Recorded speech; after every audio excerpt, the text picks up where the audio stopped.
It was supposed to be the future, neon-lit, chrome-drenched, pulsing with the promise of freedom in a city that never sleeps. But when Cyberpunk 2077 launched back in 2020, what we got wasn't liberation. It was a crash landing. Now, 4 years later, something strange is happening. The shadows of Night City are creeping onto new hardware, and this time, it fits in your pocket. That's right. Cyberpunk 2077 is coming to Nintendo Switch 2. And if that sentence sounds impossible, you're not alone. A city as dense, dangerous, and dazzling as Night City running on a handheld? That's not just ambitious, it's audacious. But here's the twist. This isn't a stripped-down port clinging to relevance.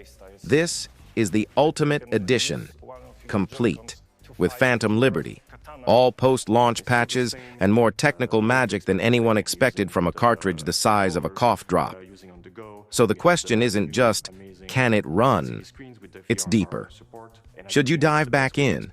Can the Switch 2 finally deliver on the dream that burned so many? Or is this just another illusion dancing behind digital neon? Today we're digging in. This is more than a port. It's a test of memory, of trust, of how far redemption can really go. Let's jack in. Let's start with the foundation. What exactly are you getting in the box? CD Projekt Red isn't cutting corners this time.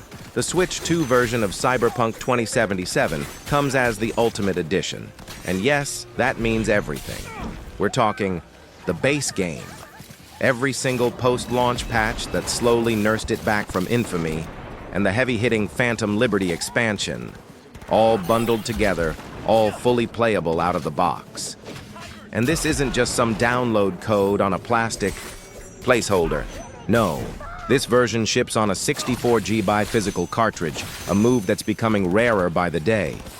It's a bold choice that speaks volumes. CDPR wants this to feel complete, self-contained, trustworthy. No downloads required, unless you want extra language packs. But the real wild card here, this port is being developed entirely in-house by CD Projekt Red, not Saber Interactive, who worked their magic on The Witcher 3's Switch port. This time, it's personal. And while CDPR's hands-on approach promises tighter control and fidelity to their vision, it also introduces risk. They're not exactly veterans when it comes to Nintendo hardware. Still, considering how well Cyberpunk performs on the Steam Deck, confidence is creeping back in. This isn't just a content dump. It's CDPR saying, we believe in this version. Now the question is, should you? Here's where things get surprisingly forward-thinking. Cyberpunk 2077 on Switch 2 isn't just a playable version. It's a seamless extension of your journey across platforms. Thanks to full cross-progression support, you can pick up right where you left off, whether you started on PC, PlayStation, or Xbox. Your decisions, builds, and consequences carry over through CD Projekt Red's own cloud system. No manual transferring or complicated syncing. Just log in, load up, and slot back into the story like you never left. But it gets better. This isn't some watered-down, one-size-fits-all port. The Switch 2 version embraces the hardware. You get full gyroscopic aiming, motion controls, and even touchscreen functionality. A rare blend of high-tech and handheld comfort. The Joy-Con features are more than gimmicks. They're woven directly into combat and navigation. Want to slice through enemies with a katana using a single Joy-Con? You can. Want precision aim with gyro while driving through neon-soaked alleyways? It's here. And if you're the kind of player who likes to lounge back with minimal input, the support for USB and Bluetooth mouse gives you PC-like flexibility, even on a handheld. This version respects how you want to play. Whether you're curled up in handheld mode or docked on a big screen, Cyberpunk 2077 adapts. It doesn't just run, it evolves for you. Let's talk brass tacks. How does it actually run? Because for a game like Cyberpunk 2077, ambition has always been a double-edged katana. The original launch struggled under the weight of its own tech, especially on older consoles. So seeing it now, on a handheld, it almost feels like we've entered an alternate timeline. Thanks to the Switch 2's upgraded GPU and DLSS integration, performance is shockingly respectable. In docked mode, you can toggle between two settings: quality mode, which offers 1080p, resolution at 30 FPS, and performance mode, which bumps up to 40 FPS, still at 1080p but with more aggressive upscaling. It's not PS5 smooth, but it's no slouch either. Switch to handheld, and the story gets even more interesting. Quality mode hits 1080p at 30 FPS, a minor miracle on portable hardware, while performance mode delivers a fluid 40 FPS at 720p.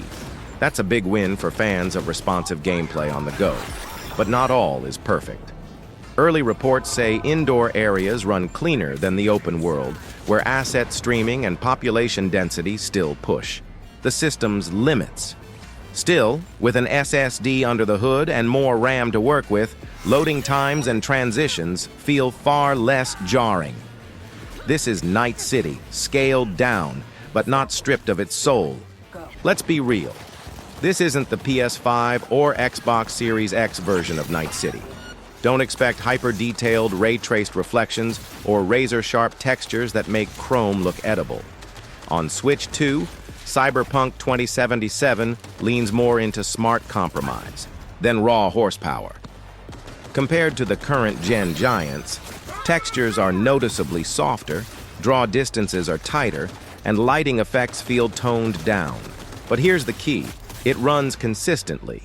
That already puts it miles ahead of the infamous PS4 and Xbox One launches, where bugs and frame drops turned Night City into a digital war zone. Now, stack it up against the Steam Deck and the Switch. 2 starts to look impressive. According to early performance tests, the Switch 2 version outperforms the deck in both stability and visual clarity, especially when DLSS kicks in. That's thanks to Nintendo's custom optimization and some smart rendering tricks under the hood. It's not quite next-gen, but it's surprisingly now-gen. This port isn't trying to be the best-looking version. It's aiming to be the most accessible without sacrificing the core experience. It's for the player who wants to roam Pacifica on the train, sneak through Dogtown in bed, or dive into quests during lunch breaks. It's Cyberpunk, not in your living room, but in your life. All right, let's talk numbers. $69.99. That's the full-fat premium price for Cyberpunk 2077, Ultimate Edition on Switch 2. No discounts, no launch bundles, no Switch-only price drops. Just you, your wallet, and the question, is it worth it? At first glance, it might feel like a steep ask, especially for a game that's been around since 2020 and regularly sees sales on other platforms. But dig a little deeper, and the value proposition starts to shift. You're not just getting the base game. You're getting every major patch, countless QoL improvements, and the full Phantom Liberty expansion, which alone clocks in at 20-plus hours of content and features Idris Elba as a key character. That's on top of a 30-hour main storyline, with the full experience, side quests, endings, collectibles, stretching easily past the 100-hour mark. Completionists? You're looking at 200-plus hours of gritty, branching narratives and endless character builds.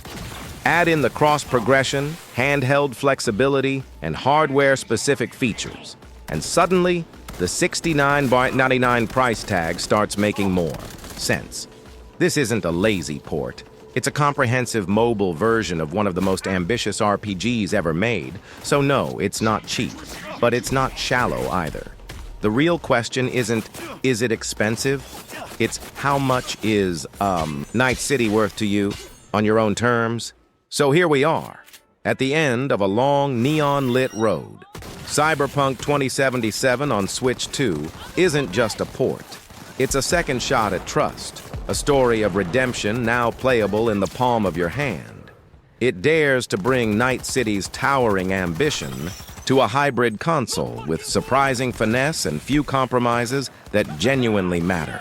You're getting the full game, a major expansion, modern features like cross-save and DLSS, and a host of Switch-specific controls that make it feel like more than just a resized version. Yes, it's not as sharp as a PS5. No, it's not as customizable as a gaming rig. But that's not the point. This version is about freedom. To play anywhere, to return to a world that once disappointed you, now rebuilt to meet you where you are. It's the kind of portable RPG experience that used to feel impossible. Still, it's not for everyone. If graphics are your deal breaker, or if you've already finished the game elsewhere, maybe it's worth waiting for a sale. But if you're new, or if Night City's chaos still calls to you, this just might be the most intimate, personal way to experience it. Now we pass the mic to you. Is this the comeback you've been waiting for? Or is the ghost of launch day still whispering in your ear? Drop your story in the comments. Let's talk.